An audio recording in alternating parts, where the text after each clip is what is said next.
Hi friend, welcome back শিল্পী kitchen. আজকে আমি কাতল মাছ করব, নতুন রেসিপি করব। আজকে গাদার মাছ নিয়েছি, তোমরা পেটির মাছ দিয়েও করতে পারো। ধনিয়া কাতল করব। মাছ নিয়েছি, ধনেপাতা নিয়েছি, টমেটো নিয়েছি, আদা রসুন 3 কোয়া আর কাঁচা লঙ্কা দিয়ে আমি ধনিয়া কাতল করবো। প্রথমে আমি মাছটাকে হলুদ লবণ দিয়ে মেখে নেব, মেখে 10 মিনিট রেস্টে রাখবো। লবণ হলুদ দিয়ে দিয়েছি, আমি এখন মাছটা মেখে নেব।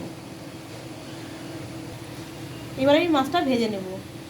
আমি করব সরষের তেল দিয়ে, সরষের তেল দিয়ে দেবো। আমি কড়াইতে সরষের তেল দিয়েছি।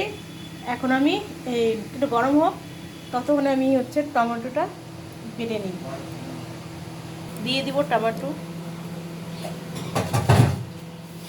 দিব আদা দিয়ে দিব আর রসুনের গুঁড়ো দিয়ে বেটে নেব। আমার টমেটো বাটা হয়ে গেছে, এখন আমি ঢেলে নেব একটা বাটিতে।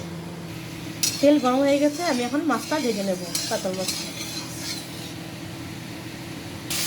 মাছটা বসিয়ে দিয়েছে, মাছটা যখন ধরে থাকো ততক্ষণ আমি ধনেপাতা কাঁচা লঙ্কাটা বেটে নেব।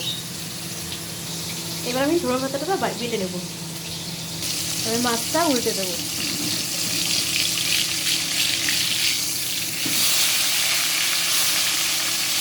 মাছটা বেশি কড়াও ভাজবো না, বেশি কাঁচা ভাজবো না, মিডিয়াম ভাজবো।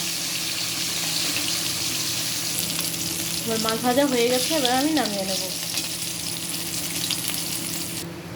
আমার মাছ ভাজা হয়ে গেছে, কড়াইতে তেল আছে, এর মধ্যে একটু কালো জিরে সম্বার দিয়ে দেবো।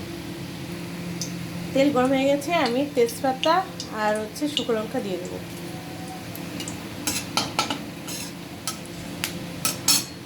দিয়ে দিব অল্প কালো জিরে। ভাজা হয়ে গেছে, আমি দিয়ে দিব টমেটো বাটা।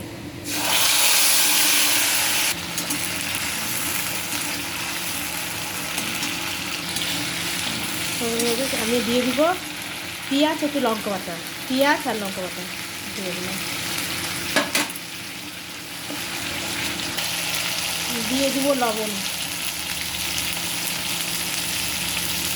দিয়ে দেবো হলুদ, দিয়ে দেবো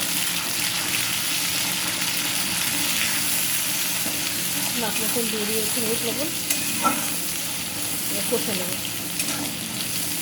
মোটামুটি কষানো হয়ে গেছে, এখন দিয়ে দিব ধনেপাতা বাটা, দিয়ে আঁচটা কমিয়ে দিব।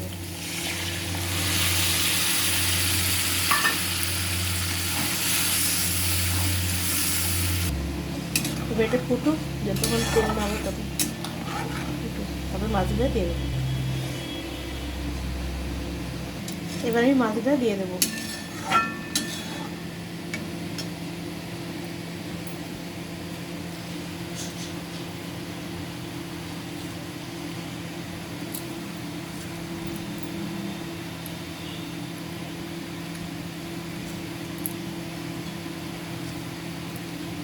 মাছটা দিয়ে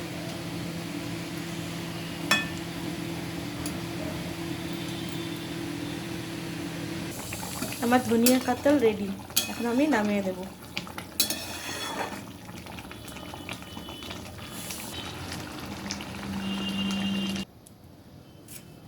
আমার ধনেপাতা কাতল রেডি, ধনিয়া কাতল। আপনাদের যদি ভালো লাগে লাইক করবেন, কমেন্ট করবেন, শেয়ার করবেন আর সাবস্ক্রাইব করে দিবেন। Thank you.